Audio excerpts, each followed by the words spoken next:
소리. 광야의 소리. 오늘 이 시간에는 회복감리교회 이종경 목사님께서 말씀 전해주십니다.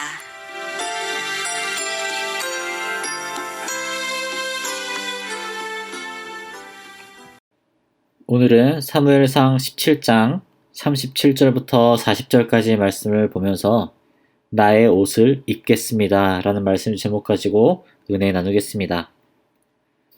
많은 분들이 공통적으로 도전하는 것이 있습니다. 바로 다이어트입니다. 저도 언젠가부터 살을 좀 빼야 되겠다 느껴서 다이어트와 운동을 도전하고 있습니다. 하지만 늘 제 인생에서 제일 무거운 날을 갱신해 나가고 있습니다. 이전에 입던 좋은 옷들은 입기가 힘들어지고 장롱 구석에서 언젠가 다시 빛을 받기를 기다리고 있습니다.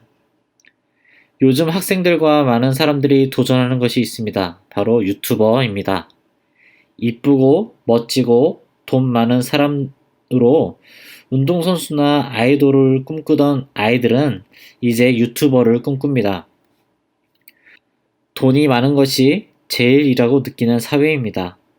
언제는 아니었나 라고 할 수 있겠지만 돈, 인기가 제일이라고 느끼는 사회라는 것이 씁쓸함을 감출 수가 없습니다. 사람의 인생이 험하고 험하여서 안정감을 찾기 위해 돈과 권력, 명예 등으로 자신을 보호하고 지금의 현실의 안주함을 잃지 않기 위해서 노력하는 것을 볼 수가 있습니다.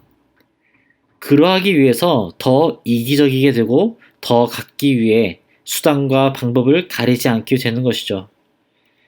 우리는 오늘 다윗이라는 인물을 보면서 어떻게 그가 하나님의 마음에 합당한 사람인지, 그가 가진 생각은 무엇이었는지 돌아보며 우리의 인생 또한 하나님께서 보실 때 마음에 흡족한 자녀가 되기를 소망합니다. 다윗의 인생은 주목받은 인생이 아니었음을 우리는 알 수 있습니다.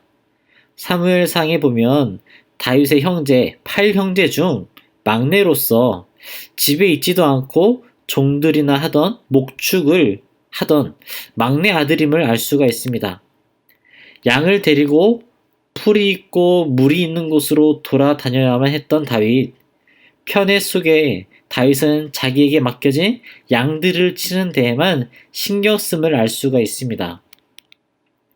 양이 일이나 곰, 사자에 물려갈 때 끝까지 따라가 그 입에서 양을 구해내는 양치기였던 것이죠. 목동이었던 것입니다.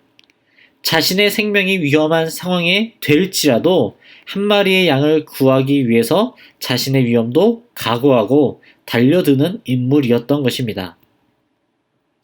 또한 그는 하나님과 깊은 관계를 가진 자라는 것이죠. 다윗이 양을 치면서 하나님을 찬양하였던 것을 기억하는 것을 이야기합니다.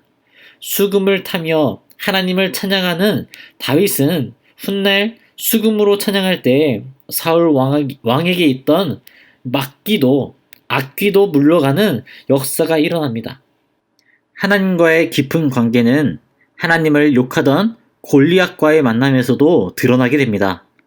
골리앗이 이스라엘 백성과 전쟁 중 어느 신이 더 큰가, 강한가를 붙어보자고 하는 그의 조롱에 이스라엘 온 군대, 자신의 형들마저도 꼬리 내린 개마냥 있는 그 상황에서 하나님을 조롱하는 저 골리앗을 죽이겠다고 이야기하는 소년이었던 것입니다. 오늘의 본문이 이 말씀입니다. 그의 말이 사울 왕에게까지 들어가게 됩니다. 다윗은 사울 왕에게 골리앗과 싸우겠다 말하였을 때 사울은 다윗에게 자신의 갑옷을 주려 합니다. 왕이 입는 가장 좋은 안전한 갑옷을 입을 때 다윗은 익숙하지 아니함을 이야기합니다. 두 번이나 익숙치 아니함을 이야기하는 것을 볼 수가 있습니다. 우리가 익숙하다 느끼는 것이 무엇일까요? 나를 안전히 보호할 갑옷이라고 생각하는 것이 무엇이냐는 것입니다. 우리를 지키시고 인도하시는 하나님을 고백하면서도 실제적으로는 갑옷과 같은 눈에 보이는 것을 잡으려고 하지 않는가라는 것이죠. 돈과 같은 물질에 내 삶을 의지하고 나아가진 않는가? 예수 그리스도의 부활을 눈으로 본 사람은 고린도전서 15장 3절 이하를 본다면 500여 명이라고 말씀합니다. 그들은 모여서 예수님과 함께 하였습니다. 그리고 예수님께서 승천하시면서 보혜사 성령을 보내주겠다 그 말씀도 함께 들었습니다. 예수님께서 승천하시고 보내주시겠다는 성령을 기다리며 함께 모여 기도에 전념하는 제자들과 사람들 500여 명이나 되었던 것이죠. 주님의 승천하심을 눈으로 보고서 함께 모여서 기도합니다.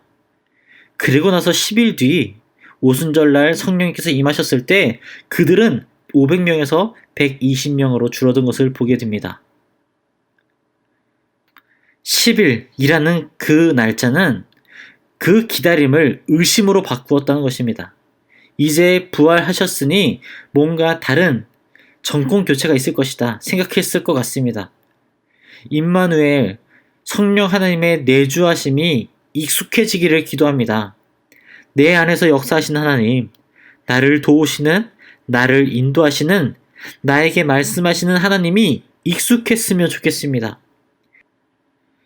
세상 사람들이 익숙했었던 갑옷, 칼, 물질로 세상으로 나아가는 것이 아니라 십자가의 복음이 성령 하나님을 의지하고 세상으로 나아가는 우리 모두가 되기를 소망합니다. 참 어려운 때입니다.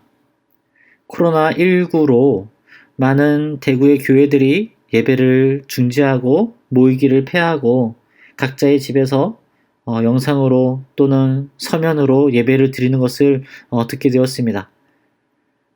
어떤 분들은 생전 처음으로 또 어떤 분들은 오랜만에 주일날 집에서 시간을 갖게 되었을 거라 생각합니다.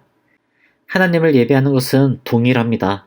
우리가 마음을 합하여서 또한 마음을 정돈하고서 하나님께 예배하며 나아가는 저와 여러분이 되기를 기도합니다.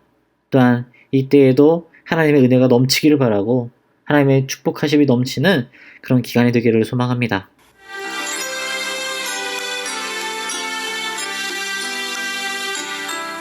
광야의 소리 지금까지 대구시 북구 팔거천서로에 위치한 회복감리교회 이종경 목사님께서 말씀 전해주셨습니다. 오늘 말씀 들으시고 신앙생활에 도움받기 원하시거나 예수님을 나의 구주로 영접하기 원하시는 분은 대구 전화 268-1692 268국에 1692번 회복감리교회로 연락주시기 바랍니다.